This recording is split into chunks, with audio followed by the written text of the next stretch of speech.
This is Dishin Dirt with Gary Pickren, South Carolina's only podcast dedicated to the real estate agent craft.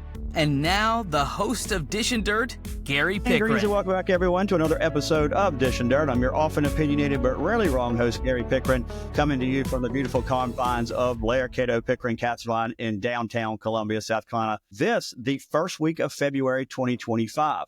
I'm going to jump right into my show today. Not going to waste any time because my guest I am so excited to have. We are honored to have the CEO of Next Home Realty, James Dwiggins. He is the co-founder of Next Home Inc., founded it in 2014. He now has over 600 offices nationwide, 6,000 agents. He is a frequent speaker at NAR and M Select. He has been recognized as a futurist and as a trailblazer by RIS Media. And most importantly, I found this to be amazing. Franchise Business Review named his company the #1 franchise in terms of owner satisfaction in the country across all industries. And if you think about that, Chick-fil-A is in that as an industry. So it utterly blows my mind that you are the #1 franchise, even over at Chick-fil-A. So thank you for joining us. I'm very excited to have you. Thanks for having me. Talk about a bunch of topics. Yeah, appreciate it. Excited to talk about them. Well, first of all, as you heard my introduction, often opinionated, rarely wrong. So you kind of see where I come from. I tell it like it is. Sometimes people like it, sometimes they don't. You're often outspoken. You're very firm. You're very direct. I like it. And my favorite saying I hear you say often on podcasts is, I think I'm going to piss off a lot of people or a lot of agents with this one, but I don't care. I'm going to go forward. How's that and I'm always trying to get canceled. So there you go. Yeah. So how's that played out for you in the industry? Because it's done well for me. So speak in your mind. I mean, look, over the past 2 years, I've become very vocal first about the lawsuits that were happening in the business. I'm not shy about what that is and the outcome, some of which I actually think is good for the industry. I feel like over the past 2 years, lawyers have dictated our talking points as an industry. I think lawyers in my company, they work for me. They don't run my business. So we've made, a lot of decisions to talk about subjects that people were scared about. And so I'm very outspoken. And overall, I've been really happy about that because the industry's learned a lot. The people that have been following our podcast and doing the things that we've been talking about for 2 years are in a good spot. And a lot of other people who weren't or were trying to fight changes or, they're just trying to do workarounds aren't in the same spot as a lot of people who just understood where things are going. So I have not a problem giving my opinion. And if people like it, great. If they don't, I don't care about that either. So that's how it works. Well, I think it's made you a leader in the industry, and you're absolutely right about workarounds. Whenever something starts with, I need to figure out a workaround, that usually means what you're doing is not ethical or legal. And I'm happy to hear you say that. So being that you're now one of the leaders in the industry, where do you see Next Home, your company, going in the next 3 to 5 years? Yeah, so we're a 10-year-old company. We're privately funded. My partner and I funded the business. So our board meetings are a bottle of wine. It's been fun to grow the business organically over the past 10 years. Like you mentioned, our numbers we've had really good growth. We're not trying to be publicly traded, but we definitely are in our next business cycle. I've seen this sort of downturn as an opportunity for some pretty significant changes. We're in what I call our mid-growth cycle as a business. So for us over the next 5 years, we're planning to triple the size of our organization. We'll go from 600 offices to at least 1,200 locations from a franchise perspective, but definitely closer to 15 to 20,000 agents across the firm. And we're making some pretty big strides in that direction to do that. But I'm third generation in real estate. So my grandfather started his company in 1967, which most people don't know. Both my parents were brokers. My grandparents were brokers. I worked for my parents' company when I was younger. Like I've been in the space literally my entire life. And, I see I've been through many cycles of ups and downs, and there's lots of opportunities in this business if you just look forward and not backwards. So, and I like that about you because you're born and raised in real estate. You spent your career in real estate. So I think it does give you a very unique perspective that when somebody comes from another industry, a tech industry or something, and they come into real estate and they're going to change how we do everything, and they don't understand at all how the background works or how 100%. things work. So I remember when the MLS book was in existence. Yeah, me too. Most people have no idea what I'm talking about. So, I've seen this from a very long perspective. I talk about the MLS book all the time of how I used to open up this book and angels and fireworks and music would play and the light would shine up. But, that was the big thing for the agents back 30 years ago is if you had the book, and this is where it was basically a catalog of all the properties for sale, all before Al Gore invented the internet, as I joke. But once you had this book, you were in control of the information, and that was what the role of the agent is. But the role of the agent, because of the internet, has drastically changed for the better. And I think, as Tom Ferry has said, anytime you have an upheaval in the market, it's an opportunity for every agent to excel and change your standing in the market. And I think that's where we are today. Yeah. I mean, look, I don't think the role of the realtor has shifted that much. I think what we did is the same. We just didn't articulate that very well. We stood on the fact that we had access to the information, but the reality is the job of an agent back 30 years ago, 40 years ago is exactly the same as what it is today with additions, but our role is there. We're just learning to articulate value differently today. And I believe that's actually making our industry strong. Look, if you think about the use, I love this stat because I'm just analytical like that. In 2001, the use of a realtor was 69% of the time on the buy side. So think about that. Zillow was formed in 2005, just for historical perspective. So the internet was at its infancy, and we weren't really in this sort of world where you have access to everything. So you'd think that after you develop all these sites with all this data and have everything imaginable for the consumer, that the use of a realtor would go down, yet it's the exact opposite. So 69% of the time in 2001, now we're 89% of the time a realtor is being used. So the question I always throw out is, it's not about the information. It's about how you use that information, talk about that information, and people want guidance. They want convenience and they want service and they need help because it's an infrequent transaction they're going to do 2 to 3 times in their life. And you don't want to screw that up. So, and on this show, we talk about, to me, the number one value add that a consumer gets from using a real estate agent is the navigation. Most 100%. people don't know how to get from I want to sell a house to under contract and close, or I want to look at a house, I might buy a house to close. And that's what the real estate agent's real job is to navigate you through that process. It's totally that. I mean, so I have a startup I did called Raise, which is a product that allows people to see all the work the realtor does. And I use this stat because everybody thinks that realtors don't do anything. They just like, oh, you guys just open some doors, write a contract, get paid. So what's interesting is when we started tracking what realtors actually do, the average amount of time an agent will spend working with a buyer is 87 hours. By the way, the average buyer thinks an agent spends less than 15 hours. So big problem there. 200 different outcomes an agent will do over the course of the transaction, 56 days to complete a transaction. So the perception of what a consumer thinks we do versus the reality of what we do is completely different. And so until as an industry, we get better at transparency into this work product, people are going to question that. But once they see it, they're like, oh my God, I had no idea there was that much work involved.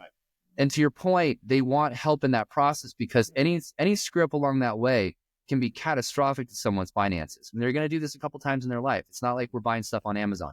And as we get through our show today, we're going to talk about some other topics first. But if we have some time on the end, I do want to delve in that because I do think we have a bad messaging problem at the National Association of Realtor level. Years ago, they had some very, very good commercials.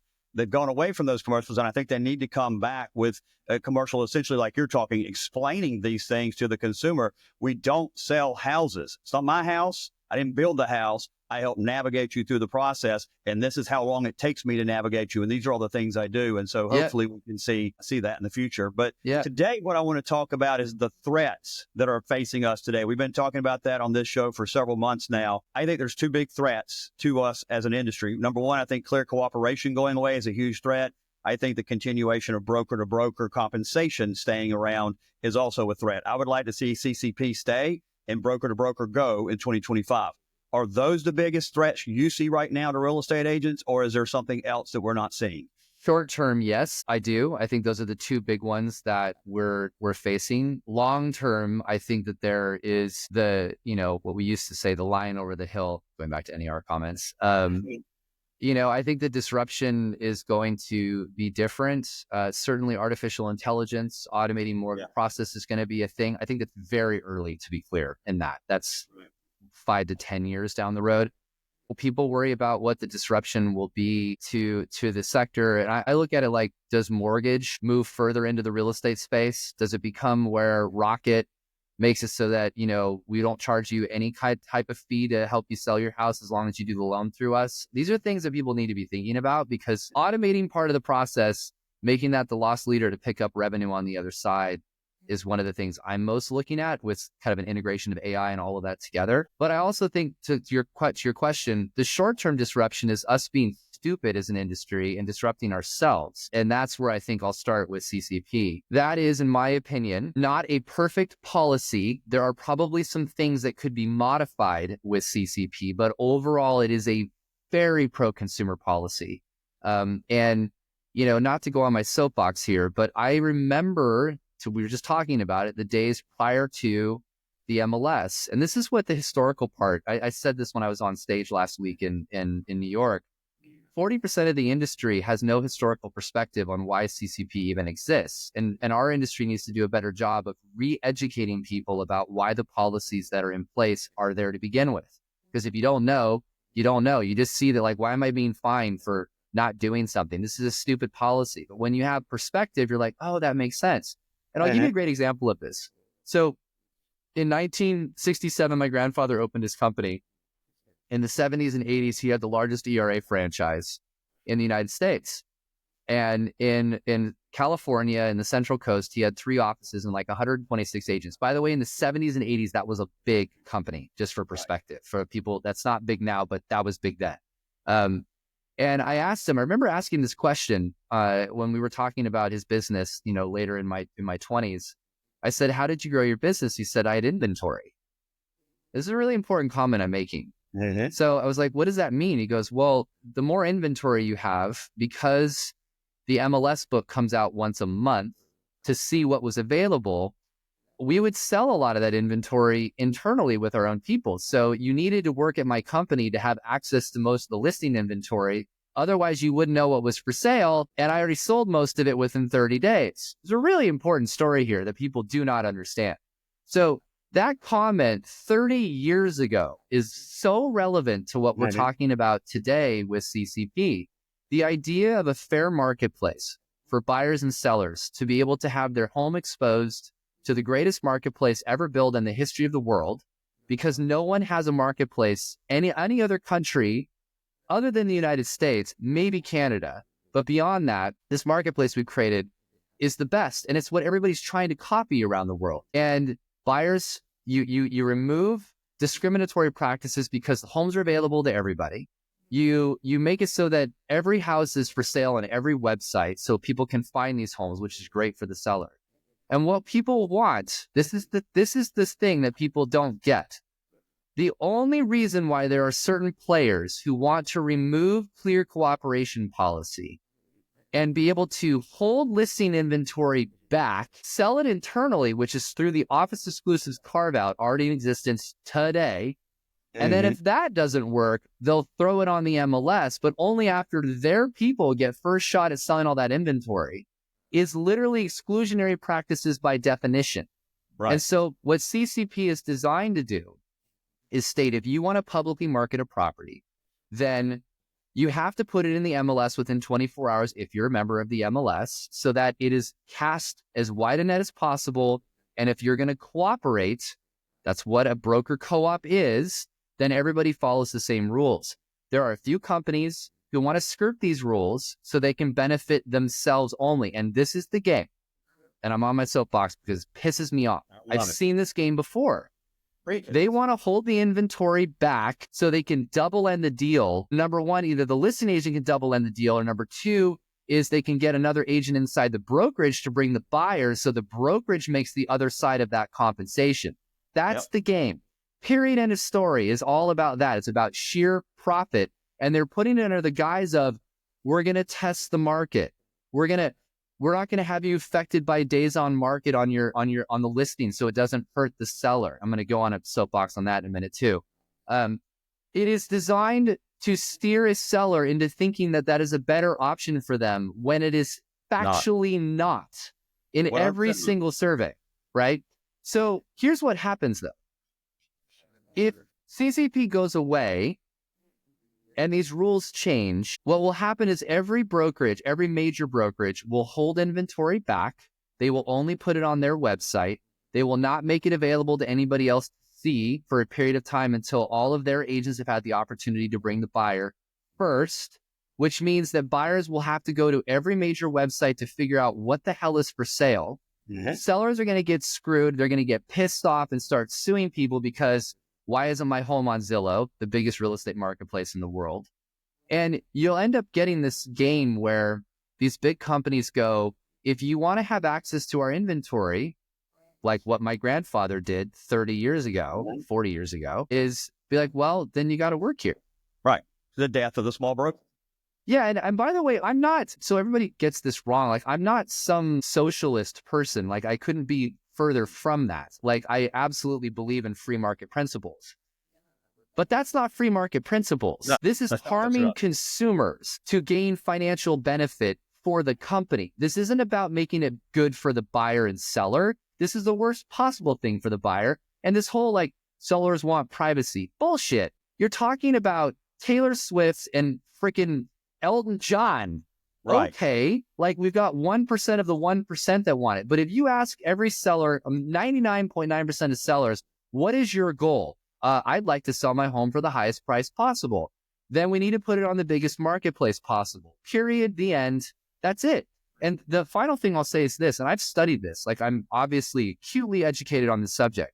If people get rid of CCP, every single realtor will screw their own business. And this is really important what I'm going to tell you that no one's talking about. If you do lead gen, you're done. That team that you have, fire half your team. Because if you can't get lead gen from Zillow or Realtor or whatever, or wherever you're going because they have the inventory to generate the eyeballs to create the leads, that inventory gets scattered. You're not going to get leads from Compass unless you work for Compass or Howard Hanna or EXP or Remax or whatever. You're not going to get that. So you will find that your entire business gets demolished because the buyer can't figure out where the hell everything is. They have to work with an agent that has the listing or the inventory at the company, and your lead gen business goes out the door. I estimate that to your comment, I think that mid-size and small independents, gone. Bye. And then every agent works for a larger company, and then you end up destroying your business. We will destroy the entire concept of honesty, integrity in the industry, and people don't realize the domino effect. Not to mention, what do you think Zillow's going to do? Right. That's the big one. Zillow is sitting right out there to take it all.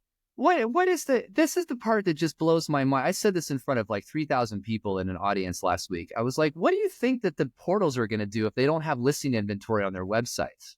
You think Zillow with 200 million unique visitors a month is just going to take it?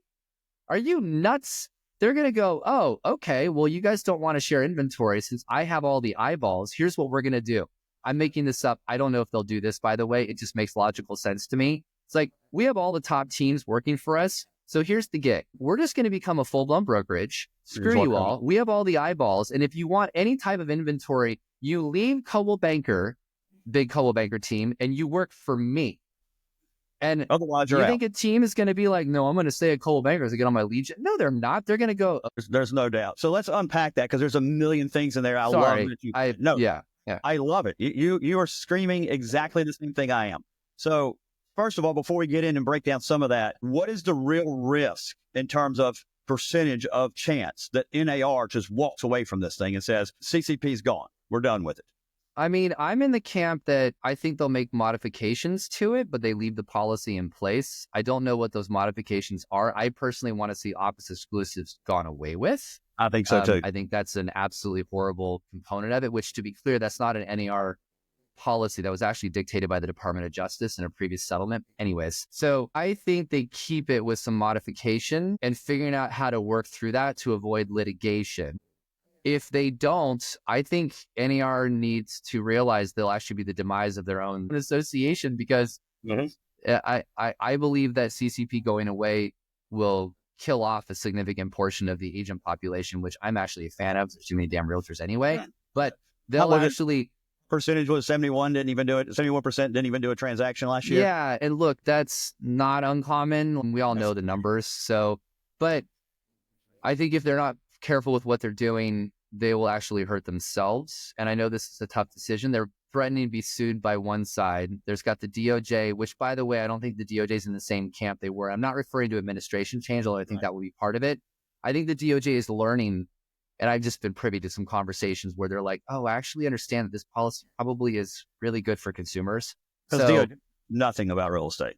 They They know do less not. about real estate than the congressmen up there trying to make these laws. They do not, but I know there's been lots of conversations with the DOJ, and I can simply state that in those conversations, some of my friends who've been in those conversations have stated they're realizing that this policy is probably way more pro-consumer than they thought. So, Right. Let's talk my about that. And one of the issues that I think it's most pro-consumer on that you've talked about a lot, and I've heard you talk about it on stage, and I've heard it in some of your other speeches, but to me, this is the number one part of it. If it's it has to be pro-consumer. That's the first thing that we have to do. If it's not good for the consumer, then it shouldn't be, was it good for the agent? It should be good for the consumer. How can NAR walk away from this when their whole being, in my opinion, is based on fair housing? It is about providing every single consumer, regardless of where you come from, what you look like, or who you love, access to a house. I agree. And there was a person on Inman News the other day. They quoted a broker. He said, "I'm an African-American broker of over 40 years. I have seen and experienced the struggle with fair housing. Removing this just opens back the door to return to the old ways." They have Fair Haven. They're sitting here now requiring you to do a fair housing ethics hour as part of your renewal every 3 years for the realtors. So how can the realtors just walk away, and how can DOJ sit here and not say that if one broker that is all white, straight men downtown Columbia, South Carolina, control all of the houses that are for sale in downtown Columbia, South Carolina, that's not going to have an adverse effect on African Americans or other people trying to move in that community? I don't have an answer for you because it will. Actually, Zillow's new study just showed that. So I don't know if you saw the study that just came out last week from Zillow. They did a survey with, I forget who the other company was that did it. It was a reputable survey company. And this is a number that blew my mind, and it's incredibly disturbing to me, is that 76% of, they did a survey of sellers and how they were talked about, what things were talked about with their agents. And they found that 76% of the time, minorities were encouraged to do a private off-market deal versus 25% of the time for Caucasian. Mm-hmm. Anybody see a problem there? So to me, these policies are, and it is something that is of massive concern. And I think that the fight is worth the fight to make sure that we're doing things that are pro. Again, I'm not opposed, and I want to be clear about this. I think that if a seller wants to have their home off MLS and done differently, I'm not opposed to it, but I think there has to be what I call bumper rails in place to do it. So my proposal has been this. I don't like office exclusives.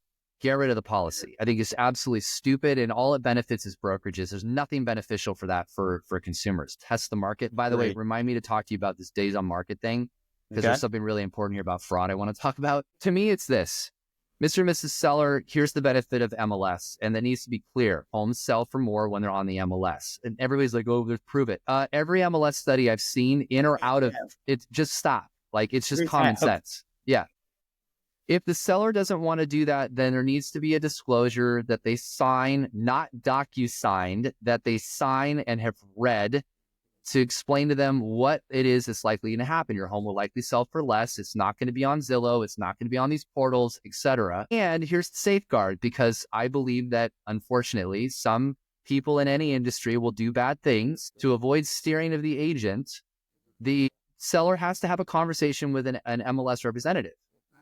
That's just, do you understand what you are signing? Yes. You understand this is what's going to happen? Yes. Okay.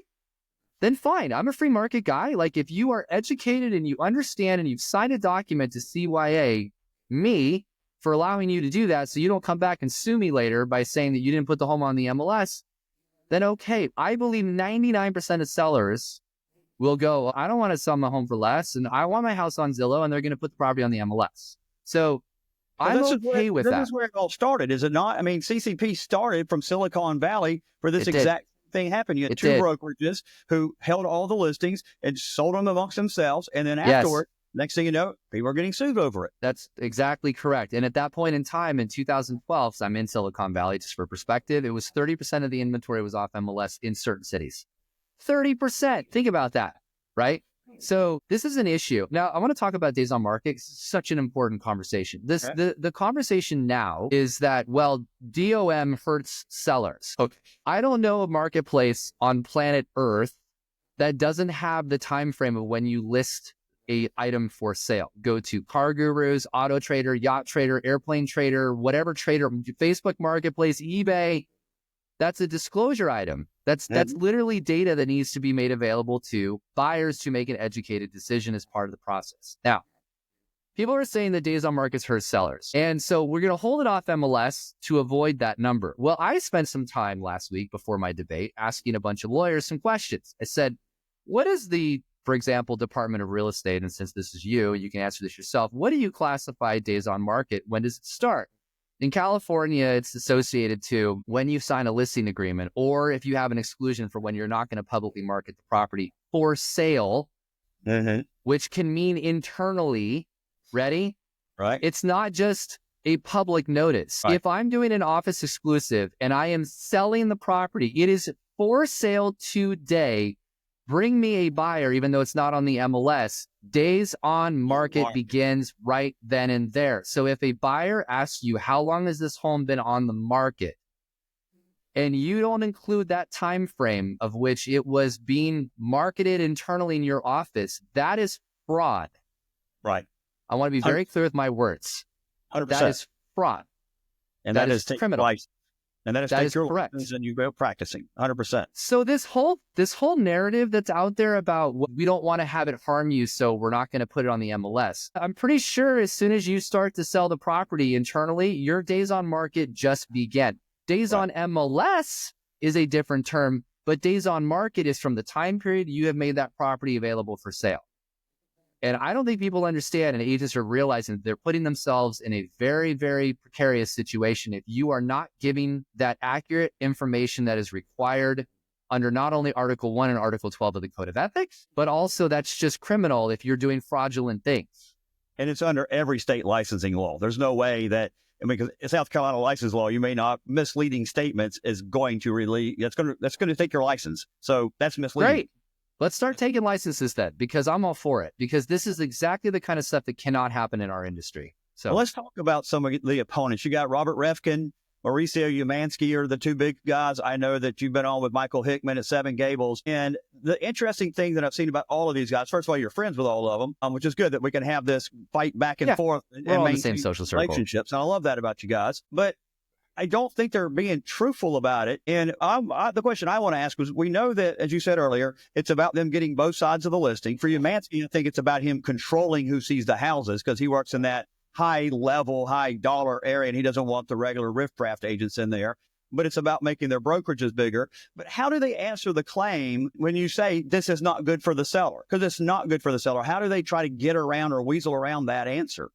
Well, the answer is always the same, and I'm not going to disagree with them on this. In luxury real estate, and I lived in San Francisco for a very long time and worked in that market, there is a small percentage of people who don't want a bunch of people traipsing through their home. I get it. I'm not going to argue that, but that's the 0.1 of the one.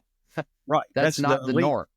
Right. And in those particular examples, that's where not having a property on the MLS is potentially an opportunity. But the argument I have an issue with is that they still want to market the property for sale on their own websites publicly. Mm-hmm. So I'm just like, well, that doesn't, are you not putting the property anywhere? Are you not sending out flyers to Dubai and New York and Tokyo? So you can look at you can go to the MLS and you've got these $50 million houses that are for sale. They can handle who goes through it you can do stuff like, pre-approval and figuring out who they are. And look, in the high-end world, the reality is they're going to do some things to figure out whether you can afford a $50 million home or not. It's not discriminatory. You can't afford it. You ain't looking at it. That's part of what you do with the seller. The seller says, this is what my requirements are. You have to watch discrimination. I get that. But that's kind of you do a pre-approval and that solves most of those issues. Right. I don't get the arguments. To me, most of it is this idea that we're creating rules that are, Mauricio's argument on stage was freedom. And I almost felt like I was in the movie Braveheart a couple times. It was weird. He just kept yelling freedom. So I'm it's slow down there, Braveheart. I get it. And I'm not against it, but that's just not a logical argument because to me, this is really simple. It's all a matter of how you talk to the seller. If I told the seller, look, we're going to do this off market because I don't want to have people stealing stuff in your house, and I don't want to get your carpets dirty. And like, I can probably find a buyer in my network, and we don't have to deal with all this exposure, and we can double end the deal, and I'll bring my commission rate down. But seller's going to go, that sounds great. Yeah. Now let me reverse it. Yeah. We're going to put it on the open market because it's likely your home's going to sell for 5 to 15% more, depending upon, where we are in the market conditions. So you're going to get more money. I'm going to make sure that we don't have people coming through the property that can't afford to buy the home, but it's going to give you maximum exposure on the largest websites in the world, which also syndicate to international websites, so we can bring foreign buyers in. Not putting it on the MLS is going to affect both the price of what you're going to sell it for and the exposure that we have.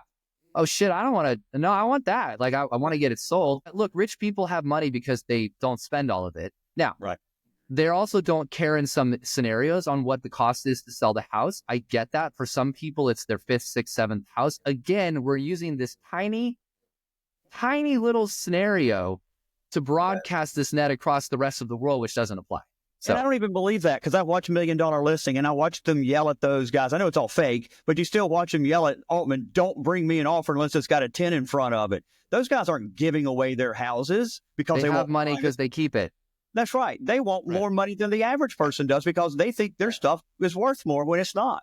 So this is, the whole thing is just this crap. It irritates me. Like another thing they like to do, Hickman did this with you, I saw on one of them, is they like to talk about the one hard sap story. I had an agent who got fined $2,500 because of this, and this is crazy. And it's like saying, okay, well, somebody died wearing a seatbelt one time, so we should never wear seatbelts again. I mean, it's like, let's just throw out the baby with the water here. It makes no sense, because one time out of how many transactions in the country every year, they didn't like the result. I mean, it almost sounds like politics. Does it not? We use these extreme use cases for everything, but to your point, if you get into the specifics, it is a very good policy for buyers and sellers. And if we're going to do our jobs correctly, we need to be putting them first. It just has to be done that way. So I don't have a problem with seatbelt laws. Right. And I would love to hear you say that to Yamansky or to Refkin. I know you probably have, is tell me how this complies with your fiduciary duty to your seller. Their answer is going to be the seller's. Their answer is going to be the seller doesn't want it on the MLS, and so I'm following what they tell me to do. And I'm going to be like, okay, how was the conversation that led up to that? So as part of your fiduciary is to explain to them the pros of these policies. Now, again, I'm getting back to my comment. If somebody wants to not do it and they are properly educated and have not been steered, etc., right, I personally don't have a problem with that. But to be clear, I know for a fact 0.1% of people are going to want to keep it off MLS if they're educated correctly. So, yeah. And that's the thing that's interesting. And I think a lot of it has to do with the proliferation of these TV shows, is that buyers and sellers, consumers all over the place, think that pocket listings, these secret listings, are such a great deal for them. And they are like, if it's a pocket listing and you're in an office of 5 or 6 agents and they're shopping it to 5 or 6 agents, what, 2, 3 people are going to decide what it's worth? I mean, wouldn't you rather have 500? I mean, all you have to do is watch Miko or Barrett Jackson, one of these high-end car auction companies, and you watch when there's 3 people bidding on that car, the price goes. When there's one person, they sit there, and it's one person bids, and the price never goes anywhere. You need multiple people with interest in your house to drive the price to the maximum you can get. That's literally why we use marketplaces. That's why you put something on Facebook, because you're going to get a massive audience. You're going to get as many offers as possible for the highest price possible. This is just logical. So we've talked about fair housing, fiduciary duty to the client, definitely the consolidation of brokers. This is one of the things that's really pissed me off about this. In South Carolina particularly, we have a lot of small independent brokers. Somebody who worked for one of the big ones who said, I want to go out on my own. Maybe they had a team and they just want to do it their way. And I totally believe, just like you said, that if clear cooperation goes away, then your Anywheres, your Keller Williams, that's all you're going to have. You will not have the Gary Pickren Real Estate Company, because I would not be able to get the listings and be able to compete with the big brokers. It just won't happen. And I think that's bad. I believe you are correct. I think you'll see 20 to 40 companies that will dominate. So how does the DOJ square that with not being antitrust? I mean, they don't want a consolidation of telecommunications companies. They don't want consolidations of anything. But yet that's what, if they continue to push this idea of getting rid of clear cooperation, that's what's going to have. You're going to have a consolidation of big businesses. I think the DOJ has this backwards. I have been vocal about that. I don't think they understand what they're doing in this particular regard. And if they want to take us back 30 years and create an absolutely horrible marketplace, then they should keep pursuing getting rid of CCP. If they want to make the marketplace better and keep what we've built, which literally is the envy of every other country in the world. And I say that because we have international MLS forums. It was in Milan last year and it was in Paris before that, where they're trying to figure out how to build a marketplace. Like this is the thing that like, I just don't understand. If you go to a website in Spain and you look for properties for sale, you'll see the same property listed 8 times by different sources at different prices, at different information, because there's no truth of source. There's not one place everybody uses for truth of source in data. We have the greatest marketplace called the MLS. It's not perfect. It has issues. It's had issues. It gets better every year because of policy and things that we're doing to make it better. Agents have no idea what their world would look like if that MLS was gone, because 99% of them worked here 30 years ago. And they will put themselves out of business and create this god-awful marketplace. Imagine going to Zillow, which, by the way, wasn't that long ago when it was like this, where you had 7 versions of the listing, which agents all complained about. Well, this is my listing. Where did it come from? It's because Zillow's getting it from 7 different sources. And then like, well, this is the accurate source. Why is this information wrong? That's how the rest of the world is today. And we got rid of that because Zillow only gets its data from the MLS, which you use on a daily basis and keep your information up to date. And there are fines because you need to keep your information up to date. That's why that exists, to do your damn job. So like, we built this incredible thing. This will tear it down. 100%. No doubt. Well, let's move on to the next topic, because I think we're 100% in agreement with clear cooperation. And I'd like to go for 2 hours with you, but I know we're limited on time. So let's talk about the other big issue, broker to broker comp. And I am very happy to hear that Next Home is leading the charge along with EXP and some others in the industry and saying enough with the broker to broker compensation. I think it's a huge threat to the industry. What was it that made you decide to say we're done with broker to broker comp? All right. Well, this is where I'm going to get canceled. So, look, we stopped it because I don't want to get sued anymore. So I'm a named defendant in one of the class actions, actually 2 of them. And so we settled, and you can't go from a world where sharing of compensation on the MLS, which is what is no longer allowed. So we don't share those numbers on MLS, to going and sharing compensation in forms, which so many different states are doing, which is so stupid. I don't get it. Like, here's an idea. We have a MLS where a group of competitors get together on a board to create the rules, and then we get sued for propping up compensation because they believe that sharing of compensation does that, which I'm going to state it actually does. I shall talk about that. And let's put it in the forms now, created by a group of competitors to share a compensation and think that we're not going to get sued again.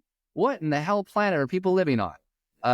It's just insane to me, right? So a lot of states have moved away from allowing cooperative compensation in the forms, which every single state should do immediately, to this idea that if your fiduciary responsibility to the seller, you're hiring me as a listing agent, and you're saying, I want you to sell my house for the highest price possible.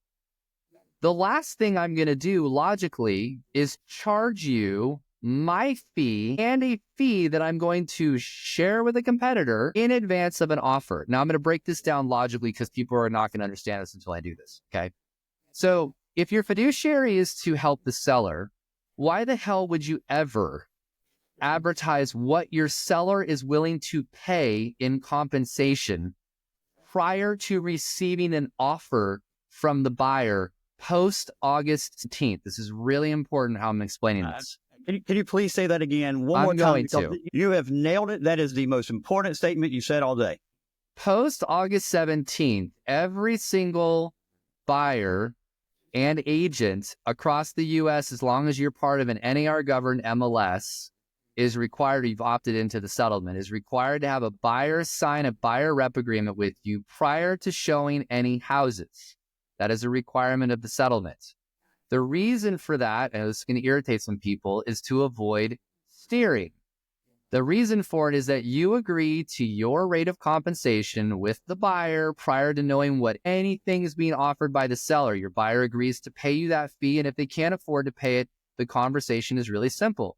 Mr. and Mrs. Buyer, can you afford to pay this fee that I charge? No. Okay. Then what we're going to do is we're going to make it part of the offer process and ask the seller to pay this part of the compensation. And they can choose to do it or not. We'll deal with it when we get there, but let's clarify that. Buyer says, yes, here's the fee you charge. That's designed to stop steering because the buyer's agreed to pay you the fee that you charge. Now, your job as a buyer's agent is to show every damn house that's for sale and let the buyer choose which one they want, and then you figure out put the deal together. Now, why all that's important? Knowing that and knowing as a listing agent that every buyer's agent is charging something different and likely is not the same, why would I ever tell the buyer's agent what my seller is willing to actually pay? Especially if your fee might be lower than what my seller was willing to pay. You are screwing your seller by telling them what your seller is willing to do. What you should be doing, which is what me and EXP and Baird and Warner and tons of other brokerages do, is we don't do cooperative compensation anymore. We simply explain to the seller, Mr. and Mrs. Seller, it is very likely that almost every offer that's going to come in is going to request some type of help to pay the buyer's agent's compensation because the buyer is likely not going to be able to afford it. You can choose to pay it. You can choose not to pay it. We can go down that rabbit hole of whatever you want to do. My job is to look out for your interests. However, my recommendation, Mr. and Mrs. Seller, is this. We want to advertise that the seller is willing to entertain any and all requests. Just put them in your offer. Could be the pool, your airplane, the refrigerator, whatever the hell the buyer, just tell them to put whatever they want in the offer and then we'll respond. My job as a listing agent is to get as many offers in the door as possible. We're going to put net sheets down on all of them. We're going to look at which offer is best based upon the circumstances that are best for you. And we will respond either to all of them, one of them, whatever we want to do. But I don't want to tell them anything. And here's why. If I advertise a number that is higher than what the buyer agent compensation was agreed to, the buyer's agent, if they're smart, is going to ask for the difference as a concession as part of the offer, thereby getting their buyer better terms and screwing your seller. They could do it anyway, but if I don't tell them what I'm willing to do, likely the buyer's agent is only going to request what they need to get the deal done to be competitive. And so therefore, I'm saving the seller money by not doing that. That's the reason why cooperative compensation is a problem. And I'll finish it with this. The next class action lawsuit will be this. Yes, you are nailing it right there. I have said for a long time, if you look back at what Michael Ketchmark, who is an asshole, I always like to throw that, Michael Ketchmark asshole is his name on my show. But if you look at Michael Ketchmark, the whole argument was, why is a listing agent involved at all in what a buyer's agent compensation is? There is no valid reason, and you said this many times. I've heard you and I've read it, and it come from you. Give us one valid reason why a listing agent should be determining or be involved up front before the deal as to what compensation is. There is no good argument. It just creates liability. Right. And if we don't get our head out of our ass on this in 2 to 3 years after there'll be a new class powder again, we're going to get sued worse, much worse than we ever did in the first place. And the reason for this, so everybody understands this, I want to make one comment here. I am a named defendant. I had to settle and spend hundreds of thousands of dollars a month in legal fees to settle this out, even though whatever. The point is this, the class will look like this. They're going to sue every company and agent this time because brokers are broke.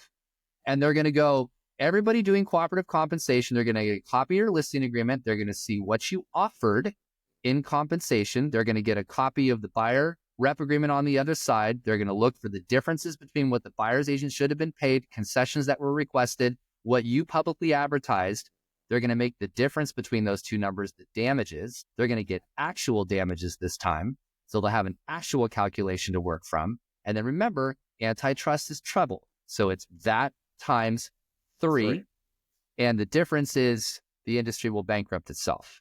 There is no reason to do it. Now, I want to give the alternative. This is super important. I'm not saying your seller can't advertise compensation. To be clear, I'm not saying that. I don't think it's smart. I think it's a stupid process to do. But if your seller wants to advertise compensation, You need to do it differently. It's seller direct payment to buyer brokerage. You are not collecting and remitting to a competitor. You are only charging your fee in the listing agreement. And if your seller wants to advertise, I'm willing to pay X to the buyer brokerage to help cover fees, make sure that they agree to that. That was their decision to do. So you got a CYA form in place. And it's always the seller paying the buyer brokerage through the closing process. You're not collecting that money. In my opinion, it's dumb. And there's only maybe 2 circumstances where it makes any sense. And by the way, I think it should be to the buyer, not to the buyer brokerage.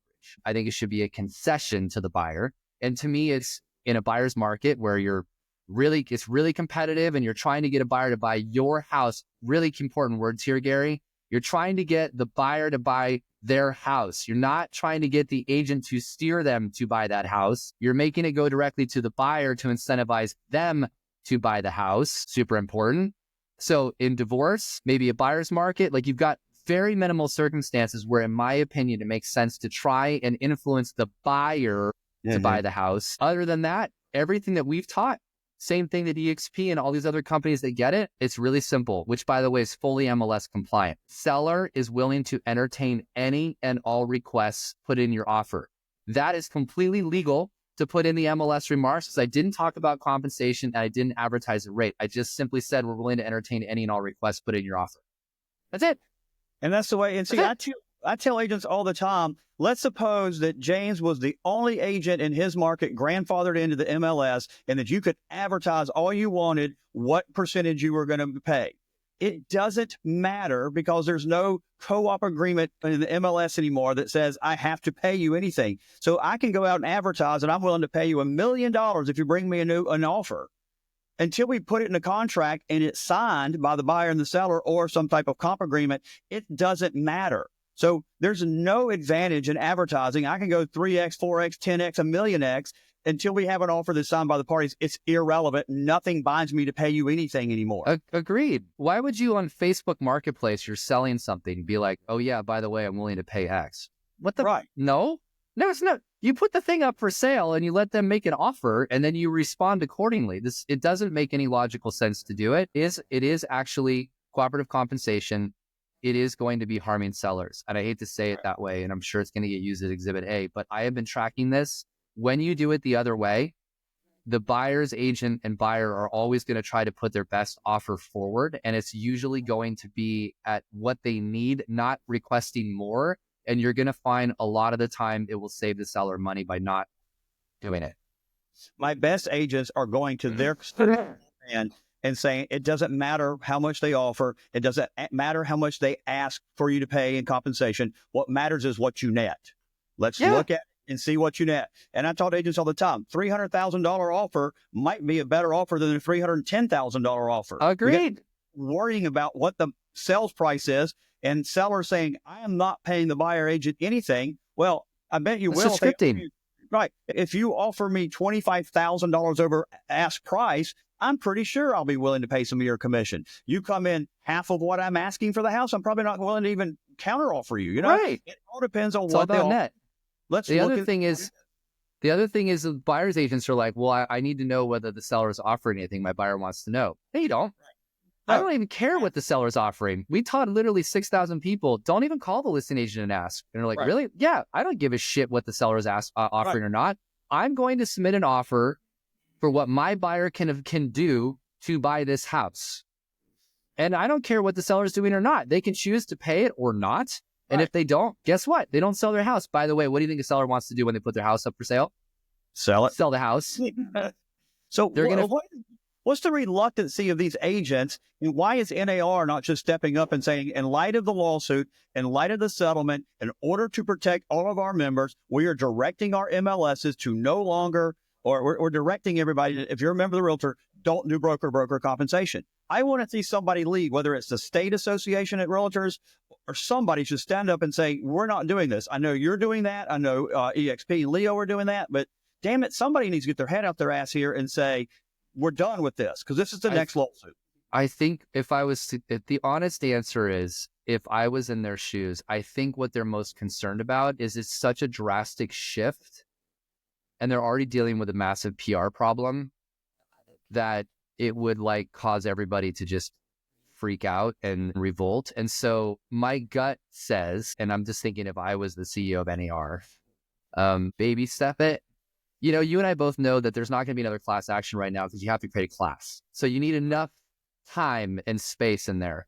I think they want to give everybody options, but I would be surprised if NAR doesn't back away from it more over time as more and more states move it out of forms and people get used to it. And like a knee-jerk reaction like that for a protocol that's been in place for so long, I think would be pretty significant. That's my honest answer, is they're trying to just think about how to baby step this and get the industry to move. I agree with you that there just could have been much better communication on it. And I agree with you 100% that this is a massive legal risk. I only simply tell people, you choose what you want to do. You do you, boo. But like at the end of the day, big companies are not doing it because we understand that we don't want to get sued. All right, I know we're out of time, but I do have to ask you because I heard you speak on this. NAR. I know a lot of people are pissed off at NAR the way they handled the settlement. I think it could have been a lot better. I think some of the guidance they came out with was not very good. The sexual harassment suits were terrible. Of course. But I had predicted on my podcast, I gave the 10 things that are most important in 2025. And one of them is NAR is going to be more important today than ever before. And that we need to be supporting it. And I think there's a lot of people out there with their knee-jerk reaction, screw NAR, I don't have anything to do with them. You've spoken on that. Give us a couple of minutes on that before we end today about why this. Yeah, so here's the two things. Number one, I don't mean to plug this, but I have a pod that I did on my podcast that you all should listen to. It's with General Counsel at NAR. It's a 2-part podcast where she explains what you can and cannot do in the settlement in finite detail, i.e., you can't modify your buyer rep agreement to receive more compensation because the seller's offering it. Everyone's going to freak out right now. Go listen to Leslie talk about it. All right. NAR has done some pretty dumb shit over the course of the past while, and I think that's been a leadership problem. And I have nothing to state other than they've lost their way. But I do believe, and I know Nakia personally, like I've spent quite a bit of time with her. She is wicked smart. She is very, very in tune with what's going on. She is making significant changes over there, hiring Sherry Chris to be on her personal team to create an olive branch to large brokerages. Sherry is a legend in the industry, knows everybody in the brokerage space. I think that NAR is on a different track. And I think you're going to see more and more of that happen. She's not a status quo type of person. She's a turnaround CEO. I literally had dinner with her last week in New York, and she's very, very smart. She's very tactful. She doesn't speak unless she has something important to say. I admire that about her. If we lose NAR, 60% of the realtors are gone in 12 months, 24 months, somewhere in that time frame. Because here's what happens. So what people don't understand is your dues, which you pay nothing in dues. I don't make that statement. Your dues are nothing for what you get in return. The $78 that NAR gets from all of its members. Shannon McGann and that advocacy team of 65 people she has that work for her, it's all the things you don't see that NAR needs to do a such better job of explaining, but it's all the bills they crush that don't get to the floor, that don't get voted on, that would destroy private property rights in the U.S. I'll give you 2 examples that would be super important for everyone to think about. I'll start with your 1099 status that all of you so much enjoy.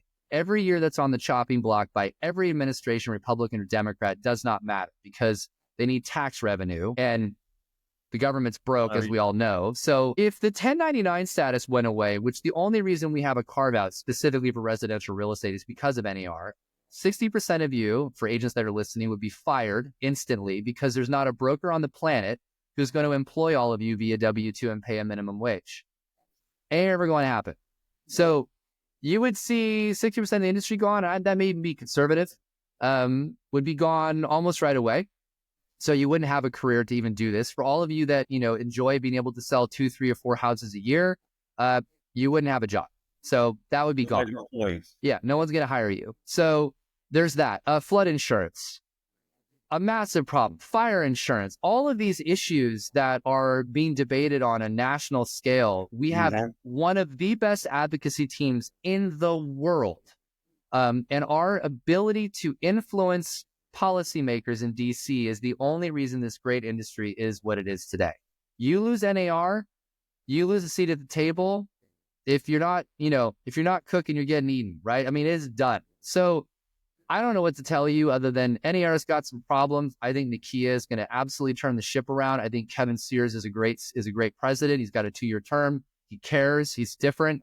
And NAR is making those changes, and the industry should be supportive, if not for any other reason that your job depends on it. Amen. I tell people all the time, it's fine to be pissed off at them. I've been pissed off And at do them. it.